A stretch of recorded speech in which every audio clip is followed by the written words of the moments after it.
जी नाज़रीन, तव्हांखे ॿुधायोसीं त मैडम रुखसाना शाह प्रोग्राम में मौजूदु आहिनि, उन्हनि सां गुफ़्तगू करियूं था। मैडम कीअं आहियो, ठीकु आहियो? जी बिल्कुलु ठीकु, अल्हम्दुलिल्लाह। तव्हां ठीकु आहियो? अल्हम्दुलिल्लाह ठीकु ठाक। मैडम अव्हांखे असेंबली में ॾिसी करे ॾाढी ख़ुशी थी आहे, छो जो जेका वुमेन जी नुमाइंदगी आहे उनजो हुजणु तमामु लाज़मी आहे। ऐं उन खां अलावा नाज़रीन तव्हांखे इहो बि ॿुधाईंदी हलां त मैडम तमामु घणियूं काइंड ऐं हम्बल आहिनि, ऐं आउं सम्झां थी त असांजी असेंबलीज़ में अहिड़नि माण्हुनि जी तमामु घणी कमी आहे ऐं अहिड़नि माण्हुनि खे हुजणु खपे, छो जो जॾहिं असां पाण सुठे तरीक़े सां शयुनि खे टैकल कंदासीं, मुंहिंजे ख़्याल सां तॾहिं असां आवाम जा जेके आहिनि उहे मसइला हल बि करे सघूं था। त मैडम अॼुकल्ह किथे हुजो था तव्हां? आउं त डिस्ट्रिक्ट ठट्टा सां बिलोंग करियां थी, लेकिन ज़ाहिर असेंबली सेशन्स हूंदा आहिनि ऐं मुंहिंजे राइश हिते कराची में बि आहे। जी जी। त आउं ॿिन्ही पासनि ठट्टा ऐं कराची ॿिन्हिनि खे ॾिसो पिया। अच्छा मैडम, असांजी प्रोग्राम जो नालो आहे हेल्थ इशूज़। असां हेल्थ ते कोशिशि कंदा आहियूं त घणे खां घणी माण्हुनि खे इंफॉर्मेशन ॾेई सघूं। त असांखे ॿुधाइजो त ठट्टा में छा हालात आहिनि, स्पेशली हेल्थ जे हवाले सां? जी तव्हां महिरबानी, पहिरीं त तव्हांजी आउं थैंक यू कंदीसि जो तव्हां मूंखे मतिलबु हिते कुझु चवण लाइ ॿुधाइण लाइ मौक़ो ॾिनो। ठटे जे हवाले सां ज़ाहिर आहे असांजी सिंध जेका आहे उहा मसाइलनि जो शिकार त रही आहे, लेकिन उहा वाहिद असांजी पार्टी आहे पीपल्स पार्टी, ऐं असांजी कायद शहीद राणी मोहतरमा बेनज़ीर भुट्टो, उहा ख़ुदि हिकिड़ी ख़वातीन औरत हुई, असांखे हुन ते फ़ख़्रु आहे। ऐं अॼु बि चेयरमैन बिलावल भुट्टो फरियाल ऐं पार्टी बिल्कुलु पंहिंजे अवाम खे उन्हनि जे मसइलनि खे सम्झे थी, ऐं उते इशूज़ त तमामु घणा रहनि था ऐं उन्हनि खे हल बि कयो वञे थो। हेल्थ जे हवाले सां तव्हांखे ॿुधायां त काफ़ी टाइम पहिरीं मसाइल त हर डिस्ट्रिक्ट में रहंदा आहिनि ऐं उते हुकूमतूं कम बि कनि थियूं, लेकिन उहे एतिरियूं काफ़ी कोन हूंदियूं आहिनि। लेकिन अल्हम्दुलिल्लाह हाणे असांखे उनजो रिज़ल्ट मिले पियो, ऐं छो त चेयरमैन साहिबु ख़ुदि उन्हनि शयुनि खे ॾिसी रहिया आहिनि, ऐं अदी अज़रा जेका असांजी आहे हेल्थ मिनिस्टर, उहा ख़ुदि पर्सनली ॾिसे थी इन्हनि इशूज़ खे। त ठट्टा डिस्ट्रिक्ट में जेका सिविल हॉस्पिटल आहे उहा पहिरीं खां हाणे बहितर कमु करे रही आहे, ऐं उहा पब्लिक पार्टनरशिप में मफ जे नाले सां उन्हनि खे ॾिनी वई आहे, त उते कमु थिए पियो। लेकिन उते अञा इहो आहे त हार्ट जे हवाले सां को प्रॉपर जेको आहे उहो कोन्हे को इलाज, त उन जे लाइ असांखे NICVD अल्हम्दुलिल्लाह पूरे मुल्क में कमु करे थी, ऐं उन जूं हर डिस्ट्रिक्ट में आहिनि कमु खुलियल NICVD, त उते माण्हुनि खे घणो रिलीफ मिले थो। त हाणे हेल्थ जे हवाले सां काफ़ी इशूज़ जेके आहिनि उहे हल थियनि पिया।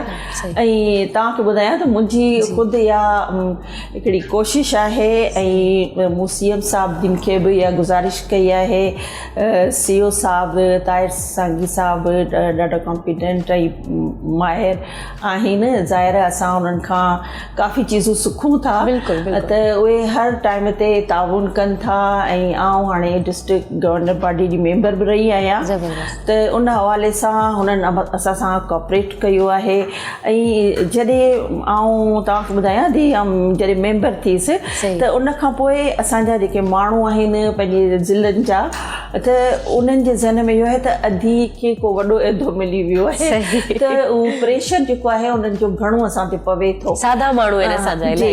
ऐं उन लाइ उहे ज़ाहिर उन्हनि खे एतिरो अगरि जंहिं डिस्ट्रिक्ट में इहा शइ कोन्हे को NICVD, त पोइ हू असां ते अप्रोच कनि था, ऐं असां डॉक्टर साहिब खे गुज़ारिश कंदा आहियूं, ऐं फ़ौरन असांखे ॿुधंदा आहिनि ऐं पेशेंट हेॾा मोकिलींदा आहियूं। त हाणे इंशाअल्लाह असांजी कोशिशि आहे त असां पंहिंजे डिस्ट्रिक्ट में बि NICVD जो यूनिट खुली वञे, त जीअं उते जे माण्हुनि खे रिलीफ मिली सघे। सही, इहो तमामु ज़बरदस्त तव्हां ॻाल्हि चई आहे त असांजा माण्हू इलाही सादा आहिनि, उन्हनि खे इहो ई लॻंदो आहे त असांजे हथ में ईच एंड एवरीथिंग आहे। ईअं हमेशह न आहे हूंदो, काफ़ी अहिड़ियूं शयूं आहिनि जीअं अव्हां ॿुधायो त अव्हांखे शिकायतूं मिलनि थियूं, त अव्हां उन्हनि जो आवाज़ बणिजी करे सर न अचो था, सर खे ॿुधायो था मसइला मसाइल त ही शयूं उन्हनि खे टैकल कीअं कयो वञे। ऐं जेकॾहिं ॻाल्हि करियूं ठठा ऐं कराची में त एतिरो ख़ासि डिस्टेंस न आहे त उहो माण्हुनि लाइ वरी बि ईज़ी रहे थो, पर एमरजेंसी जा जेके पेशेंट्स आहिनि उन्हनि लाइ त लाज़मी ॻाल्हि आहे, ख़तरे जी ॻाल्हि आहे। बहरहाल तव्हां जॾहिं हिते गवर्निंग जेका बॉडी में जॾहिं हिते आया हुआ तॾहिं उनखे केतिरो अर्सो थी वियो आहे, घणा साल थी विया आहिनि? न आउं त हाणे मुंहिंजे ख़्याल में तक़रीबन 2 months अच्छा, हिन 3 months हिन टेनोर में आउं थी आहियां। अच्छा। ऐं इहा हिकिड़ी ऑनरी पोस्ट हूंदी आहे ऐं चेयरमैन साहिबु असांजी पार्टी जे तरफ़ां इहा महिरबानी हूंदी आहे त लेकिन असां ते हिकिड़ी ज़िमेदारी रखी वई आहे ऐं असां मुंहिंजी ख़ुदि इहा कोशिशि हूंदी आहे त जेतिरो असां कंहिंजे कमु अची सघूं, छो त असांजी डिस्ट्रिक्ट में तव्हां जेका पहिरीं ॻाल्हि कई त डिस्टेंस एतिरो कोन्हे को, लेकिन जेके हार्ट जा पेशेंट हूंदा आहिनि उन्हनि खे जॾहिं इहा तकलीफ़ थिए थी त उन्हनि खे फौरी इलाजु खपे। ऐं असांजे ज़िले में अञा इहा शइ कोन्हे, चेस्ट पेन यूनिट हिकिड़ो खुली वियो आहे जिते फौरन रिलीफ मिले थो, लेकिन उन्हनि खे पोइ रेफर करणो पवे थो टंडो मोहम्मद ख़ान या कराची, त उन जे लाइ 2-2.5 कलाक लॻी वञनि था। हाणे जेका असांजी बजट सेशन इजलास हलियो पिए त उन में बि सभिनी मेंबरनि जे तरफ़ां इहा रिक्वायरमेंट हुई ऐं ख़ुदि मूं बि इहा ॻाल्हि रखी त असांजा जेके पेशेंट आहिनि उहे जॾहिं उतां खां अचनि था त हिकिड़ो त हू एतिरा ग़रीब इंसान हूंदा आहिनि जो ज़ाहिर जेके फ्री में चाहींदा असांजो इलाजु थिए ऐं परेशान हूंदा आहिनि त उन्हनि एतिरो कुझु कोन हूंदा आहिनि जो कराची पहुची सघनि। अगरि पहुची वञनि त रिहाइश किथे कनि उते? जी, पहुची सघनि ऐं रिहाइश उन्हनि जी कीअं थिए ऐं फौरन उन्हनि खे अपॉइंटमेंट मिले, त उहो त डॉक्टर साहिब खे असां गुज़ारिश कंदा आहियूं त उहो फौरन असांजो मसइलो उन्हनि जो हल थी वेंदो आहे। लेकिन ज़ाहिर आहे इहे वॾियूं हॉस्पिटल्स आहिनि ऐं हिते बि घणो प्रेशर आहे माण्हुनि जो, हर को पेशेंट चाहींदो त असां उते वञा ऐं हिते फ्री में इलाजु थिए थो। जेको हार्ट जो जेको आहे अगरि ऑपरेशन करायो वञे त मुंहिंजे ख़्याल में 8-10 लख 12 लख त ख़र्च थिए थो अगरि प्राइवेट कयो वञे, लेकिन इहा वाहिद NICVD हॉस्पिटल्स आहिनि जिते बिल्कुलु फ्री में इलाजु कयो वञे थो। हा, हिते प्रेशर तमामु घणो आहे, इन करे जेकॾहिं असांजे ज़िलनि में बि इहा शइ क़ाइमु थी वेंदी त पोइ इन्हनि वॾी हॉस्पिटल्स में प्रेशर घटि थींदो ऐं जेको माण्हू अख़राजात ख़र्च करे उतां अचनि था ऐं त उन में बि कमी ईंदी।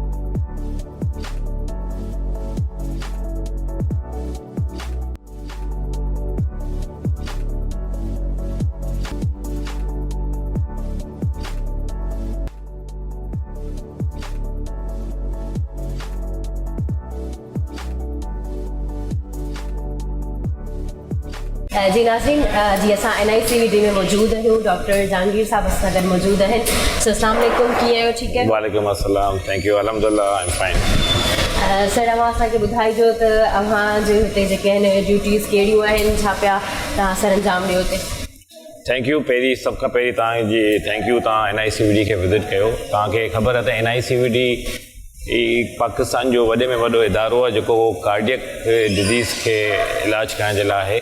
हिते जदीद तरीन प्रोसीजर्स थींदा आहिनि, जेका बि असांजा हार्ट अटैक जा पेशेंट पूरे पाकिस्तान मां जेका ईंदा आहिनि उनजो एमरजेंसी में बि इलाजु थींदो आहे। उन हिसाब सां जेकी बीमारी हूंदी आहे उन हिसाब सां हुनजो इलाजु असां हिते फ्री ऑफ कॉस्ट प्रोवाइड कंदा आहियूं। हितां खे ऐं पंहिंजो NICVD जो कैथ लैब आहे जेको पिलर आहे NICVD जो, इहा कैथ लैब इहो हिकिड़ो एरिया आहे NICVD जिते जेका बि हार्ट अटैक जा मरीज़ ईंदा आहिनि, जेका एमरजेंसी में जिनखे दिलि जो अटैक थींदो आहे, उहो जीअं हिते NICVD में ईंदा आहिनि उते एमरजेंसी में पहिरीं हुनखां वञण खां पोइ हुनजी ECG थींदी आहे। जॾहिं उहो डायग्नोस थींदा आहिनि त हिन जी दिलि जी शरियान बंदि थियण जे करे दिलि जो अटैक थियो आहे, दिलि जा पठा डैमेज थियण शुरू थी विया आहिनि, त हुन पेशेंट खे इमीडिएटली हिन यूनिट में वठी ईंदा आहियूं असां। उनखे अचण खां पोइ हुनजी तफ़सीस हेठि थी वेंदी आहे त हुनखे हार्ट अटैक आहे, उनजो इलाजु सिर्फ़ु इहो आहे त उहो शरियान खोली वञे जंहिं हार्ट अटैक करायो आहे। NICVD कैथ लैब में असां वटि 9 कैथ लैब आहिनि, ठीकु आहे। हींअर राइट नाउ 9 कैथ लैब आहिनि, उन में असां 24/7 असां फ्री ऑफ कॉस्ट एंजियोप्लास्टी कंदा आहियूं। उनखां अलावा एंजियोप्लास्टी खां अलावा बि असां बाक़ी प्रोसीजर कंदा आहियूं जंहिंमें स्ट्रक्चरल हार्ट डिज़ीज़, जीअं वाल जो तंग थियण हुजे या पैदाइशी सुराख हुजे दिलि जे अंदरि, जेके बग़ैर ऑपरेशन जे डिवाइस लॻाए खोलींदा आहियूं, NICVD लास्ट 3 सालनि खां NICVD स्ट्रोक इंटरवेंशन स्टार्ट कयो आहे, जेको फालिज जो इलाजु, जदीद तरीन इलाजु जेको दुनिया भर में थींदो आहे। जॾहिं बि माण्हू खे दिलि दिमाग़ जी शरियान बंदि थींदी आहे, अगरि NICVD में हू 6 कलाकनि जे अंदरि अची थो वञे ऐं उनजी वॾी शरियान बंदि आहे, उनखे असां बग़ैर ऑपरेशन जे कैथेटर जे ज़रिए उहो शरियान खोलींदा आहियूं ऐं फालिज खे रोके ऐं मरीज़ जी जान बचाई वेंदी आहे हिते, उहो बि फ्री ऑफ कॉस्ट, जेको इलाही एक्सपेंसिव प्रोसीजर आहे पर हिते free of cost. Angiography angioplasty खां अलावा paediatric procedure free of cost थींदा आहिनि। जेके नंढा ॿार हूंदा आहिनि जिन में दिलि जे अंदरि सुराख हूंदो या उनखे दिलि जूं पेचीदगियूं हूंदियूं, उनजो हिते डायग्नोसिस ऐं उनजो इलाजु हिते थींदो आहे 24/7। इन खां अलावा अगरि धड़कन जी बीमारी आहे, धड़कन जी बीमारी जो बि इलाजु हिते थींदो आहे, जेको इलेक्ट्रोफिजियोलॉजिस्ट असांजो कंदो आहे। तव्हां अचो, तव्हांखे कैथ लैब में शइ ॾेखारियो। जीअं हार्ट अटैक पेशेंट खे थींदो, पेशेंट कैथ लैब में शिफ्ट थींदो। राइट नाउ असां पेशेंट खे शिफ्ट कयो, स्कब करे उन पेशेंट जी शरियान पहिरें ॾिसंदासीं, तफ़्तीश कंदासीं त दिलि जी कहिड़ी शरियान बंदि थियण जे करे हार्ट अटैक जी बीमारी उनखे थी आहे। उनखां पोइ इमीडिएटली उनजी तफ़्तीश कई वेंदी ऐं उनजो इलाज बि उन ई टाइम ते कयो वेंदो। असां अगरि स्टेंट जी ज़रूरत आहे त असां मेडिकेटेड स्टेंट असां इस्तेमालु कंदा आहियूं, जेको FDA अप्रूव आहिनि। उनजी शरियान खोले अने हार्ट अटैक खे रोके दिलि पेशेंट जी जान बचाई वेंदी आहे। अच्छा सर, हीअ त एमरजेंसी वारो कमु थियो, त एमरजेंसी खे तव्हां एज़ सून एज़ पॉसिबल जेको आहे उहो कंदा आहियो। पर जेकर असां ॻाल्हि करियूं त जंहिंमें एमरजेंसी न हुजे त पोइ डिले केतिरो हूंदो आहे तव्हां? देखो, कार्डियक डिजीज़ हमेशह एमरजेंसी ही चवंदा आहियूं, ठीकु आहे। त मेजॉरिटी जेका बि कार्डियक पेशेंट हूंदा आहिनि, दिस इज़ एन एमरजेंसी। अगरि हिन कैथ लैब में ज़्यादातर एमरजेंसी अलावा जेका एमरजेंसी न आहे, इलेक्टिव प्रोसीजर आहिनि या पेशेंट खे दरमियाने दर्जे जी तकलीफ़ आहे, उन पेशेंट जो बि इलाजु थींदो आहे उन तरीक़े सां, पर उनखे असां इलेक्टिव प्रोसीजर चवंदा आहियूं। हिकिड़ो हूंदो आहे एमरजेंसी प्रोसीजर, ॿियो हूंदो आहे इलेक्टिव प्रोसीजर। इलेक्टिव प्रोसीजर उनखे पर्टिकुलर टाइम ॾिनो वेंदो आहे, उन टाइम ते पेशेंट ईंदो, उनजो उहो प्रोसीजर अकॉर्डिंगली उन टाइम जे हिसाब सां कयो वेंदो। अच्छा, हीअ जीअं पाण अंदरि आयासीं, जीअं पाण पोयां ॾिठियूं कैथ लैब 1 हुई, कैथ लैब 2, कैथ लैब 3, हीअ कैथ लैब 8 आहे, ठीकु आहे। हीअ 8 आहे। हिते असां वटि 9 कैथ लैब आहिनि। तव्हां ॾिसंदो त ॿाहिरि तव्हां कैथ लैब 9 हुई, जेको ED ऑफिस जे पासे में हीअ एरिया आहे जिते मॉनिटरिंग एरिया, जिते कंसल्टेंट वेठा हूंदा आहिनि। इन खां पोइ पाण अॻियां हलूं था, पाण कैथ लैब 4 में हलूं था। अगरि को प्रोसीजर हले थो त पाण उन प्रोसीजर खे ॾिसूं था त कहिड़ो प्रोसीजर हले थो। ये एंजियोग्राफी है जेको हुन पेशेंट जी थी आहे। तव्हां ॾिसो, हीअ सीधी तरफ़ जी शरियान आहे, जगह ते ये सीधी तरफ़ जी शरियान आहे, हितां ब्लॉकेज स्टार्ट थी आहे, ठीकु आहे। ये सब टोटल ऑक्लूजन आहे, मतिलबु 100% बंदि थियण वारी आहे आर्टरी। राइट नाउ 90-95% ब्लॉकेज आहे। हिन शरियान जे करे हिनखे हार्ट अटैक थियो आहे। हाणे हिन शरियान जी एंजियोप्लास्टी इमीडिएटली कई वेंदी। इन ई शरियान में तार विझी मेडिकेटेड स्टेंट लॻाए शरियान खे खोले छॾींदासीं ऐं हार्ट अटैक खे रोके छॾींदासीं। असां वटि फुल ट्रेन कंसल्टेंट 24/7 अवेलेबल हूंदो आहे। असां 50 इंटरवेंशन फेलोज हैं जेका प्रोसीजर असिस्ट करना इन कंसल्टेंट के प्रोसीजर। हमारे पास जो एक्यूट MI के पेशेंट है, around 35 to 40 patient daily heart attack के पेशेंट आते हैं NICVD में, और 35-40 वो पेशेंट हैं जिनकी हम एंजियोप्लास्टी करते हैं। This is the average. NICVD दुनिया का वो इदारा है जिसमें सबसे ज़्यादा प्राइमरी एंजियोप्लास्टी की जाती है। वर्ल्ड लार्जेस्ट नंबर 1 सेंटर है। पर इहो सॼो 35 to 40 पेशेंट असां फ्री ऑफ कॉस्ट प्रोवाइड करे पिया through the funding of Sindh government. Second, ई हिकिड़ो हिसो थियो। सेकंड हिसो इहो आहे त NICVD stroke intervention free of cost करे पियो प्रोवाइड, जंहिंजी कॉस्ट 1 to 1.5 मिलियन रुपीज़ आहे।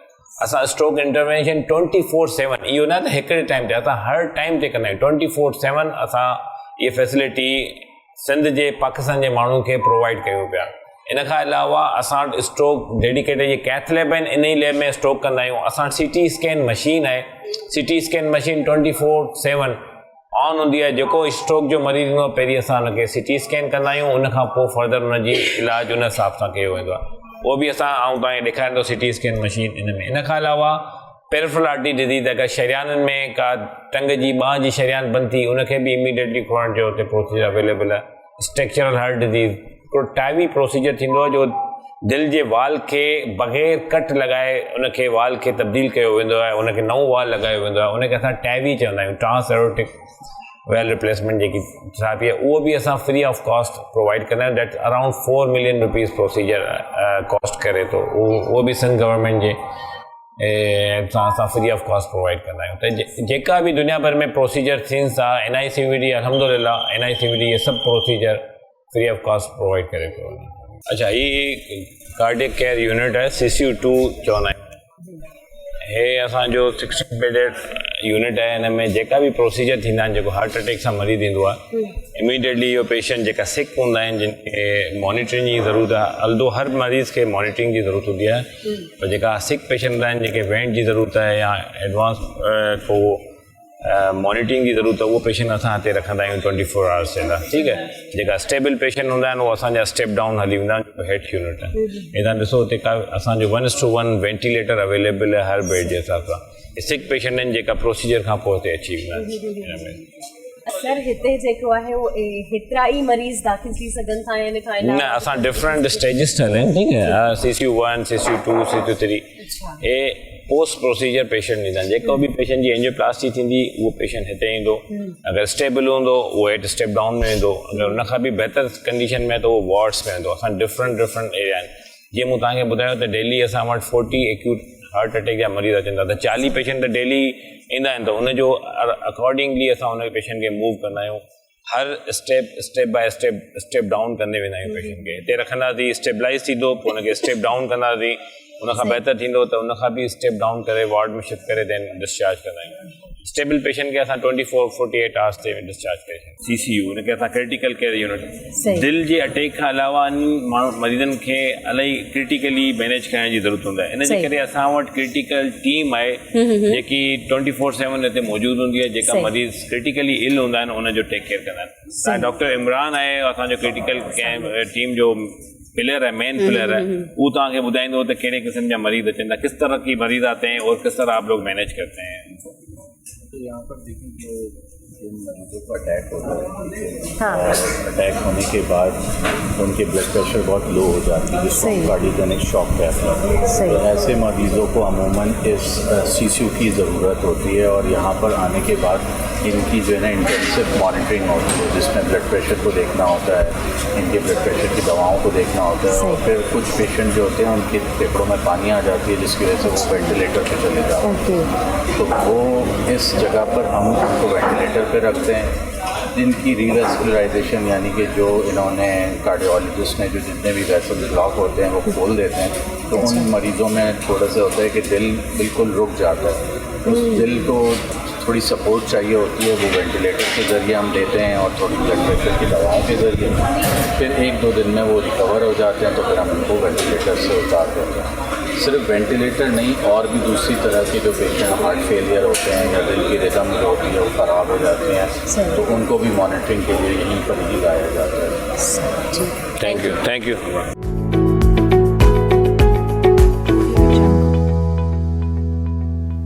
सर्जिकल ICU आहे, दिस इज सर्जिकल ICU। जीअं पाण पहिरीं क्रिटिकल केयर कार्डिक यूनिट में हुआसीं, सर्जिकल ICU उहो यूनिट आहे जिते पेशेंट ज़्यादातर उहे मरीज़ ईंदा आहिनि जिन जो सर्जरी थी आहे, bypass surgery, wire replacement surgery, जेकी बि दिलि जूं वॾियूं सर्जरियूं आहिनि उहे मरीज़नि जूं उते थिएटर में थींदियूं। उन खां पोइ पेशेंट हिन सर्जिकल ICU में एडमिट हूंदो फॉर ऑब्जर्वेशन। ठीकु आहे। हिते इन खां गॾु वॾनि मरीज़नि खां अलावा ॿारनि जा बि प्रोसीजर थींदा आहिनि।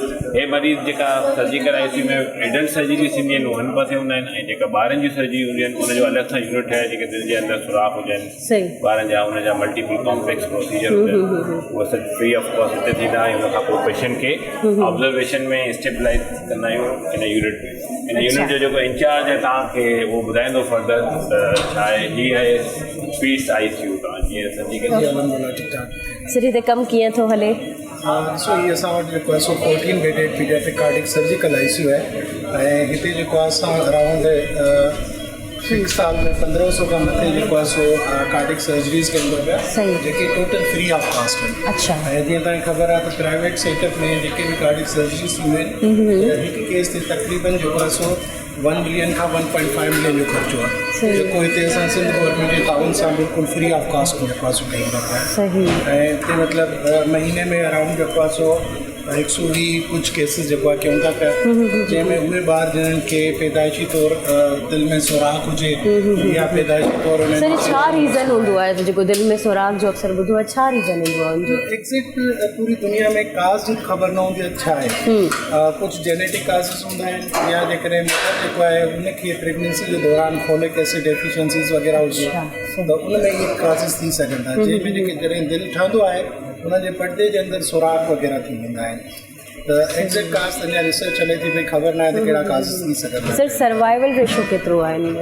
जेकॾहिं अर्ली डायग्नोस थी वञे ऐं कार्डिक सर्जरी जेको आहे टाइम सां थी वञे त ही ॿार नॉर्मल ॿारनि वांगुरु ज़िंदगी गुज़ारे सघनि था पिया, जीअं हिकिड़ो नॉर्मल ॿार गुज़ारे। सर सिम्टम्स छा हूंदा आहिनि? छो हीउ तमामु ज़रूरी आहे, इहो हर ॿिए ॿार में थिए थो। सिम्टम्स छा हूंदा आहिनि? ॾिसो कार्डिक डिज़ीज़ जेके बि थींदियूं आहिनि न उनमें असांखे इहो ॾिसणो हूंदो आहे त उहो कार्डिक डिज़ीज़ सिर्फ़ु होल आहे या जेको आहे जेके शरियानियूं उल्टियूं लॻल आहिनि ऐं रत साफ़ नथी थिए। जेकॾहिं नंढो सुराख आहे उन ॿार खे बार बार छाती ख़राबु थींदी, उनजो वज़न जेको आहे सो उहो न वधंदो, नंढे ॿार खे खीर पीअंदो आहे जेको आहे पसीना ईंदा, त इहे जॾहिं बि सिम्पटम थियनि त जेको आहे सो जेके बि वालदीन पंहिंजी ग़रीबी कंहिं बि डॉक्टर खे जेको आहे चेकअप कराइनि त उन में ख़बर पइजी वेंदी आहे। ऐं कुझु ॿार हूंदा आहिनि जिन जी ऑक्सीजन जेको आहे सो उहा न हूंदी आहे जिस्म में, त उहे ॿार बिलू हूंदा आहिनि, साइनोज़ हूंदा आहिनि, अच्छा त उनखे ख़बर पइजी वेंदी आहे, उहे बि वरी पंहिंजे फिज़िशियन खे ॾेखारे करे कंहिं कार्डियोलॉजिस्ट खे। चलो sir thank you so much. Thank U.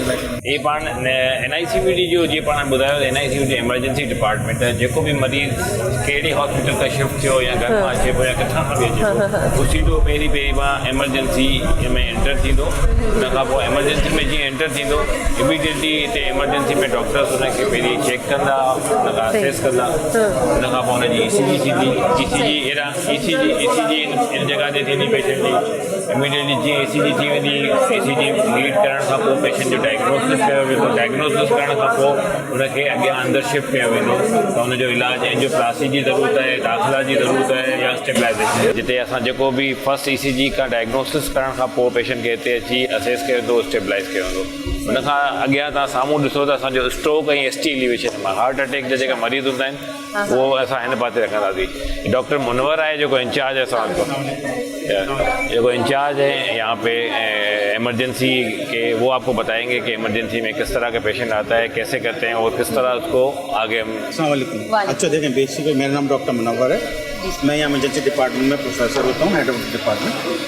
Patients के जगह जहाँ तक ताल्लुक है, डॉक्टर जहांगीर ने आपको ब्रीफली तो कर दिया होगा। हमारे पास जहाँ इमरजेंसी में इन a day around 800 to 1000 patients आते हैं, ठीक है ना। कभी इनका इन्फ्लक्स बढ़ता है, कभी इनका कम हो जाता है। कार्डिक पेशेंट के वेदर के हिसाब से बहुत वेरिएशन होता है। अच्छा 800 से 1000 पेशेंट वेदर के हिसाब से कैसे? जैसे सर्दियों के मौसम में हार्ट फेलियर के पेशेंट बढ़ जाते हैं। अच्छा हाँ, तो क्या रीज़न होता है उसका?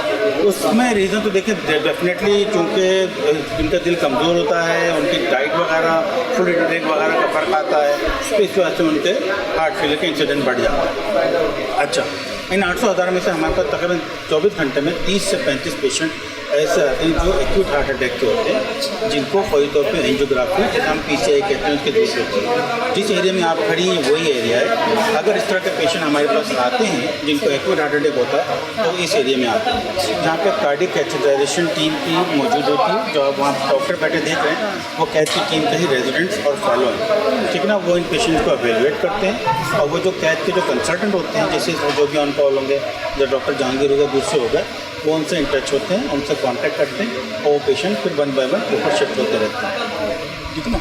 इसके लिए वहाँ पर और बहुत से दूसरे पेशेंट भी आते हैं, जिसमें एरिथमिया इनके दिल की धड़कन के पेशेंट होते हैं, हार्ट फेलियर के पेशेंट होते हैं, फालिज के पेशेंट भी आते हैं जिनको एक्यूट स्ट्रोक इंटरवेंशन किया जाता है। इनमें बहुत सारे पेशेंट ऐसे होते हैं जिनको वेंटिलेटर सपोर्ट की जरूरत भी होती है। तो हमारे पास एक एरिया है जिसे हम क्रिटिकल एरिया कहते हैं, बाय 22 बेडेड एरिया है, जहाँ पे हमारे पास 4 से 7 वेंटिलेटर एट अ टाइम हम पेशेंट को रख सकते हैं, ट्रीट कर सकते हैं, मैनेज कर सकते हैं, जिनको हम बाद में फिर या तो CCU या रिस्पेक्टेड वार्ड एरिया में शिफ्ट करते हैं। सर फालिज के मेन रीज़न क्या होते हैं? देखिए फालिज के मेन रीजन में तो basically hypertension is one of the reason, ठीक है ना।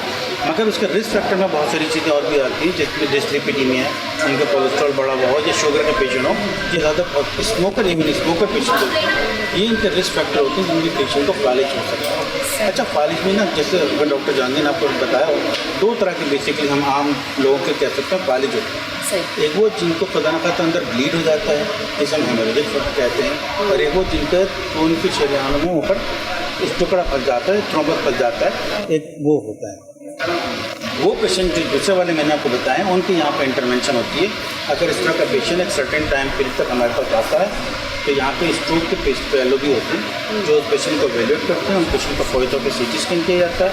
अगर वो पेशेंट उस टाइम पीरियड के अंदर उस कैटेगरी में फॉल करते हैं, तो पेशेंट को कैथ लैब शिफ्ट होते हैं, वहाँ पे उनकी स्ट्रोक इंटरवेंशन ट्रीटमेंट की जाती है। अगर आप चाहें तो मैं आपको बाकी और किसी एरिया पर भी विजिट करा सकता हूँ। जी सर। सबसे अच्छी बात NICVD की ये है कि यहाँ पे जो डॉक्टर होता है वो फुली ट्रेंड कंसल्टेंट होता है। जो यहाँ पे जो भी डॉक्टर अवेलेबल है इमरजेंसी में, ये फुली ट्रेंड कार्डियोलॉजिस्ट, एक जो हमारा स्टाफ है is totally fully trend for every procedure. यहाँ पे ये चीज़ है, इसमें यह कि बस कार्डियक डिज़ीज़ से अगर बचणो आहे तव्हांखे, सभिनी खां पहिरीं इहो त तव्हांखे पंहिंजी लाइफ स्टाइल खे मॉडिफाई करणो पवंदो। तो पहिरीं मां इहो त स्मोकर खे स्मोकिंग छॾणी आहे, ब्लड प्रेशर खे पंहिंजो ब्लड प्रेशर पाबंदी था चेक करणो आहे, उनजी ट्रीटमेंट प्रॉपर्ली वठणी आहे। अगर डायबिटिक है तो उनके पंहिंजे डाइट जो कंट्रोल करणो आहे, शुगर के कंट्रोल करणो आहे ऐं चेक करणो आहे। शुगर खां अलावा अगर उनके कोलेस्ट्रॉल जो प्रॉब्लम आहे त कोलेस्ट्रॉल पंहिंजो चेक कराए उनजी मेडिकेशन खाए, डेली एक्सरसाइज करे, वेजिटेबल्स फ्रूट्स पंहिंजी डाइट में इंक्लूड करे, ऐं जेको भी मरीज़ आहे अगर उनखे को इशू आहे पंहिंजो रूटीन चेकअप कराए। अगर ये सभु प्रिकॉशन्स कंदा त दिलि जी बीमारियुनि खे माण्हू काफ़ी हद ताईं कंट्रोल करे सघे थो। सभिनी खां प्रॉब्लम इहो आहे त जॾहिं दिलि जी तकलीफ़ थिए त छा करणो खपे। दिलि जी तकलीफ़ जीअं तव्हांखे ॿुधायो त बाबा छाती में सूर पए, हार्ट अटैक में जीअं सूर पए, पसीनो अचे या साह में तकलीफ़ थिए, अगर अहिड़ी का तकलीफ़ थिए थी त तव्हां इमीडिएटली जेको भी कराची अगर शहर में रहो था त कराची में NICVD जा चेस्ट पेन यूनिट ठहियल आहिनि। तव्हां इमीडिएटली होॾां वञो, पंहिंजे दिलि जी पटी कढायो, डॉक्टर हुनजी तव्हांजो चेकअप कंदो, ब्लड प्रेशर चेक कयो। अगरि दिलि जो को हार्ट अटैक आहे इमीडिएटली उहो होॾां शिफ्ट करे छॾींदा NICVD मेन सेंटर में। उते तव्हां जीअं पाण ॾिठो त कहिड़े तरीक़े सां, कहिड़े स्मूथ तरीक़े सां मरीज़ वञे थो ऐं हुनजो जल्दी में एतिरो बग़ैर टाइम खे वेस्ट कजे ओॾी महिल इलाजु थिए थो ऐं पेशेंट जी जान बचाई थी वञे। मुंहिंजो मैसेज इहा आहे माण्हुनि जे लाइ त बहितर आहे त पंहिंजो हेल्थ जो ख्यालु रखो, पंहिंजी डाइट ते कंट्रोल करियो, एक्सरसाइज करियो, ये बर्गर्स पिज़्ज़ा ऐं लेट नाइट ईटिंग इन खां अवॉइड कयो, ठीकु आहे, ऐं स्ट्रेस खां बि अवॉइड करियो इंशाल्लाह। सर स्मोकिंग जी तव्हां ॻाल्हि कई, स्मोकिंग जा त हाणे टाइप अची विया आहिनि। जेकी भी स्मोकिंग है फ्रॉम तव्हांजो हर जेकी टाइप जी स्मोकिंग है that is unjust to health, उनखे अवॉइड कयो वञे। ईअं न आहे त ही स्मोकिंग बहितर आहे, हिन खां घटि सभिनी में रिस्क आहे त हिनखे बहितर आहे त स्मोकिंग न कई वञे। स्मोकिंग से देखें डेफिनेटली जो बेसिकली बात है टोबैको है। टोबैको आप किसी भी फॉर्म में लें, चाहे स्मोकिंग में करें, च्यू करें, कुछ भी करें, it's dangerous for health. Thank U doctor Manohar. हाँ जी नाज़रीन जी, तव्हां ॾिठो त असां NICVD आयल हुआसीं त NICVD में असां मुख़्तलिफ़ वार्ड जेके आहिनि NICVD जा उहे सभु असां विज़िट कया ऐं उन में कमु कहिड़े तरीक़े सां हली रहियो आहे, उते मुख़्तलिफ़ डॉक्टर्स जेके आहिनि उहे इंचार्ज आहिनि, उहे कम खे कीअं हलाए रहिया आहिनि, उन्हनि सभिनी जे बारे में अव्हांखे असां नॉलेज ॾिनी त उहे कहिड़े तरीक़े सां प्रोसेस वग़ैरह सभु थी रहिया आहिनि, केतिरा पेशेंट्स जेके आहिनि उहे पर डे ते अचनि था, केतिरा एमरजेंसी में अचनि था ऐं केतिरा पेशेंट्स जेके आहिनि उहे हार्ट अटैक जे करे हिते अचनि था। बहरहाल नाज़रीन, जेकॾहिं असां ॻाल्हि करियूं त इन्हनि सभिनी खां बचण जी ॻाल्हि, इहे सभु प्रॉब्लम्स जेके आहिनि उहे ज़िंदगी आहे त ज़िंदगी सां गॾु जेके आहिनि मसइला हलंदा ई रहंदा। असां हिते NICVD आयल आहियूं जिथे दिलि जी जेका आहिनि उहा केयर कई वञे थी। त जेकॾहिं असां दिलि जी लाइन बि ॾिसूं त उहा बि ज़िगज़ैग हूंदी आहे। जेकॾहिं असांजी दिलि जी लाइन ई ज़िगज़ैग आहे त हिनजो मक़सदु इहो आहे त असांजी ज़िंदगी में उतार चढ़ाव करे अप हूंदो, करे डाउन हूंदो, मसइला मसाइल असांजी ज़िंदगी जो हिसो आहिनि, उहे थींदा रहंदा। पर इहो आर्ट जेको आहे उहो असां ते आहे त असां उन्हनि मसइलनि खे टैकल कीअं था करियूं। उन्हनि मसइलनि खे जेकॾहिं असां टैकल अहिड़े तरीक़े सां कंदासीं त जीअं असां उन्हनि सभिनी सां विढ़ी बि सघूं ऐं उनखां अलावा पंहिंजी ज़िंदगी में अॻियां हली बि सघूं। छो जो असांखे रुकजणो न आहे, जिथे असां रुकिजी वियासीं, जिथे असांजी लाइन दिलि जी बीह रही, सम्झो असां ख़तमु आहियूं। त जे करे इन शइ खे असां गॾु वठी करे असां हलंदासीं त मुंहिंजे ख़्याल सां असांजो जियापो जेको आहे उहो आसान थी वेंदो। छो जो ज़िंदगी में हुई घणा मसइला आहिनि ऐं पोइ असां वरी जेकॾहिं नंढनि नंढनि शयुनि खे बि उन्हनि में गॾु आणींदासीं ऐं उन्हनि खे बि इंक्लूड कंदासीं त असांजी ज़िंदगी इलाही मुश्किल थी वेंदी। चवंदा आहिनि त जेतिरो शयुनि खे असां सोचींदासीं, जेतिरो असां स्ट्रेस ॾींदासीं, ओतिरो असां पंहिंजी ज़ात खे ई नुक़सानु ॾींदासीं। ॿिए खे कुझु बि न थींदो त कोशिशि करियो पंहिंजी दिलि खे ऐं पंहिंजे पाण खे जेको आहे न उहो इन्हनि टेंशन्स खां, इन्हनि सभिनी स्ट्रेस खां पाण खे पाक रखो ऐं पंहिंजो तमामु घणो ख़्यालु रखो। नाज़रीन, असांखे ॾींदा इजाज़त, वरी असां ॿिए प्रोग्राम में नवनि इशूज़ सां गॾु ऐं के नई जॻह ते असां मुलाक़ात कंदासीं। तेसिताईं अल्लाह ने